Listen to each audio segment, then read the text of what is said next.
that building is.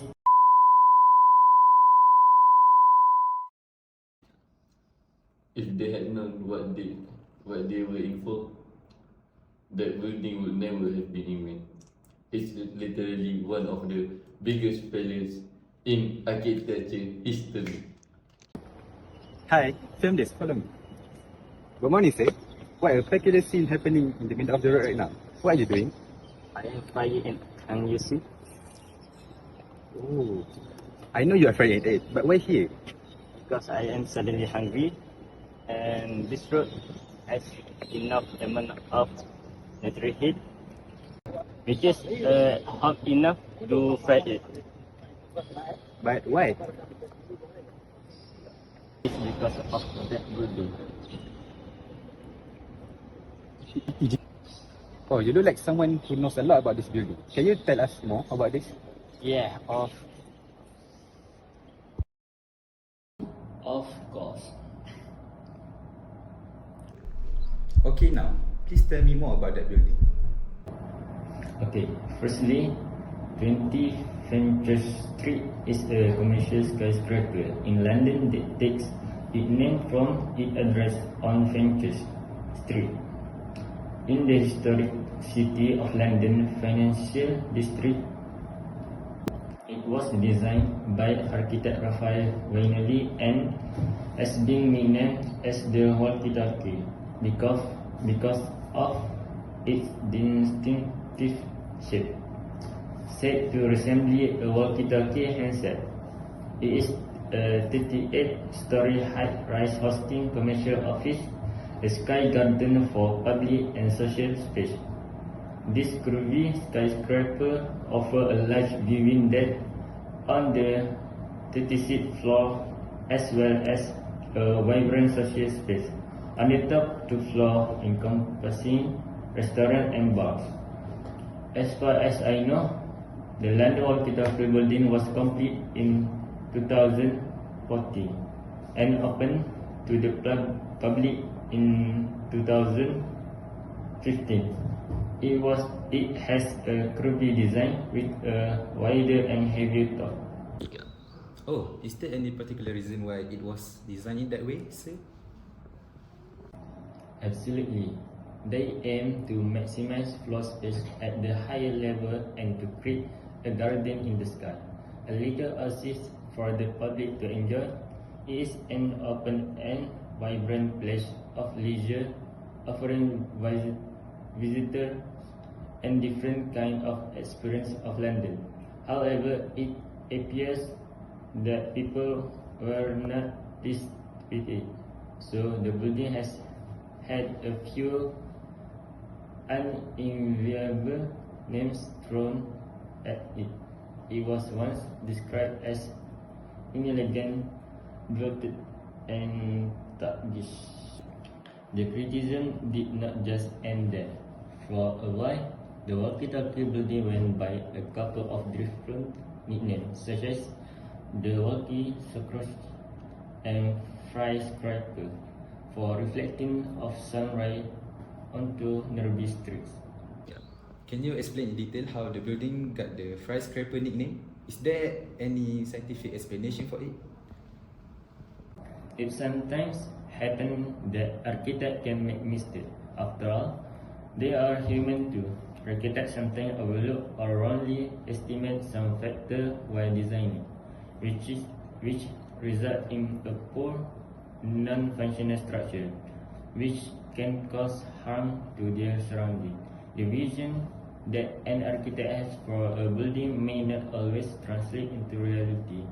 In this case, during the building construction, it was found that the structure curve at the top causes the incoming sunlight onto the building facade. The mirror to reflect downward onto the south street. Temperature readings were recorded at particular spots at the street level, and it ranged from 91 Celsius to 117 Celsius. Well, I believe that is a pretty serious issue, isn't it? Yes, not to mention, in the summer of 2013, They found that a reflection of a beam onto the street below was 6 times brighter than direct sunlight. This reflection actually caused irreparable damage to parked vehicle, causing the bodywork of the one car to melt. A reporter even managed to fire an egg by setting a frying pan on the pavement. Some call this the death ray, leading to the building earning its nickname the Walkie and Fry Scraper. Oh, I see. So has the architect provided any clarification or a response to this important matter? Actually, the architect claims to have known and identified some of the issues during the early design stage, but say he lacked the proper tools and software to analyze the effect that the building would generate. When the issues were identified on a second design discussion, the temperature was calculated to be about 36 degrees. In reality, it turned out to be double of it. The architect also pushed some of the blame on global warming, saying it was not hot when he came to London years ago. However, this is not the first time that the architect has faced these particular issues. His other project, a hotel called Vidara Hotel in Las Vegas, has been reported to have the same reflection and heat issue. In my honest opinion, I really think the architect should veer away from the curvilinear shaped architecture. Okay, lastly, is there any problem caused by the building? Oh, maybe there's more. But I think I need to continue my cooking now. It's past my lunchtime already, but don't worry, you can find more information if you meet Mr. Alex. He lives here almost 2 decades and he knows everything about the city. Great. Thank you for generously sharing your time with us. Your insights have been incredibly valuable, and I am grateful for your willingness to share them with us. Hope to see you again, and bon appetit.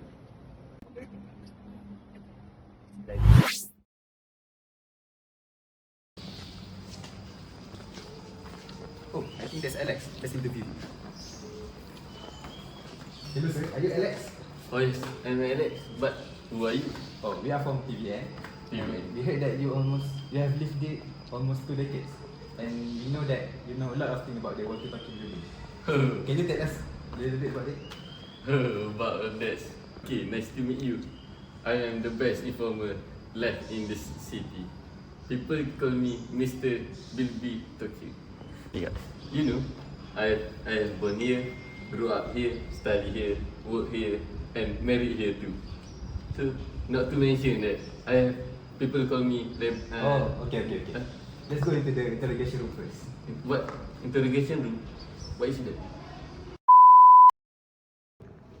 Okay, now, please tell me more about that building. So, basically, design and construction are complex processes that require meticulous attention to detail, especially when it comes to materials and structural elements. In the case of the Walkie-Talkie Centre in London, a stunning architecture marvel, a design flaw turned the building into a magnifying menace. Okay, leading to excessive heat, amplification and unexpected wind tunnel effects. Okay, in addition to the heat issues, Walkie-Talkie Centre also create the unforeseen wind. It is most forceful when the wall faces the prevailing wind, which in Brighton is from the southwest. The unique shape of the building amplifies wind activity, resulting in the strong gusts that cause havoc in the surrounding area. Street signs, trolleys, and even pedestrians fell victim to the unexpectedly powerful wind, posing safety risk and drawing further attention to the building's design shortcomings. Alright, so was there any incident like this before this building was constructed? Like maybe it is already windy there? A worker at a nearby molten ground said that it has only really been windy since the walkie-talkie has been here. When they were building it, and the building was going on, it was fine. But ever since they have completed it, the wind really picked up, and it looks like the issue is only going to get worse, as the Met Office, the United Kingdom's National Weather Service, has put out a severe weather warming and expects to see gale force winds of up to 50 mph miles per hour. Some people also said that if it's not cooking people, it's blowing them away. Okay. This is why an independent verification of the wind studies on a number of new schemes is important to ensure the as rigorous and resilient an approach as possible. Developers will have to provide more comprehensive safety assessments of how proposed building will affect people on street level. With more robust testing of roadways and pavement using detail. Okay, now where we're going, we're going to find an engineer or architect to find a solution to our problem in this building. Let's go.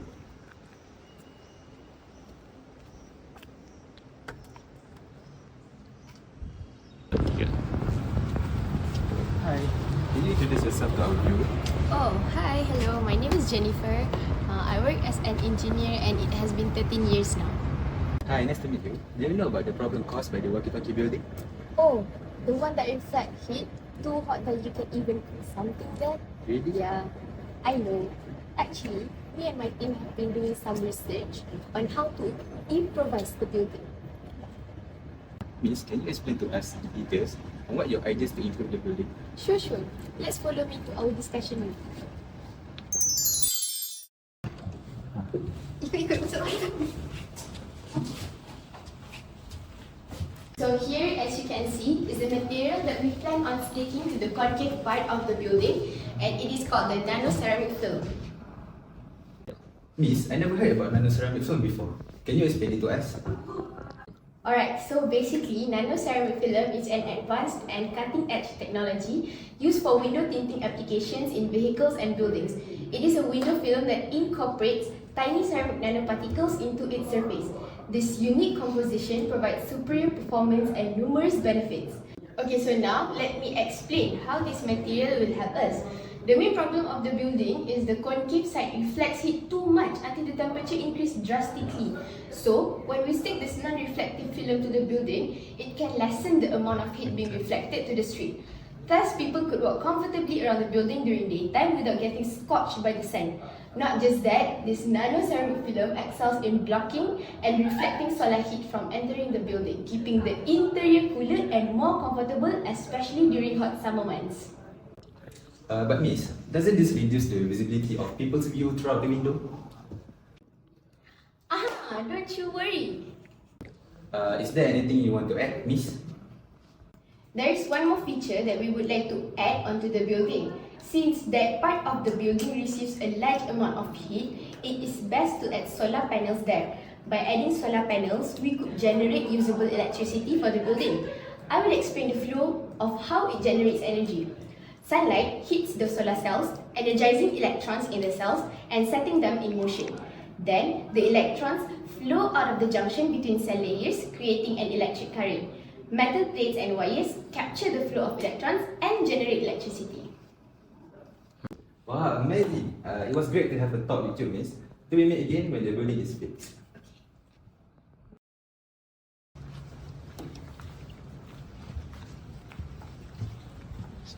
The problem of the dead race have been solved as we met an architect who can fix it, but we still have one more unsolved problem, which is the wind tunnel effect.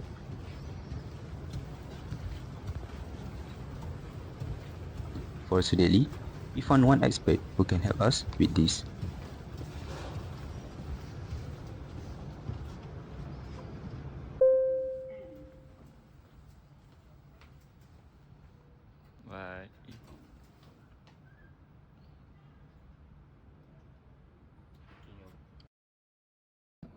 Hello, my name is Alexandra and I'm here to talk about the solution of the strong wind on the street caused by the Walkie building.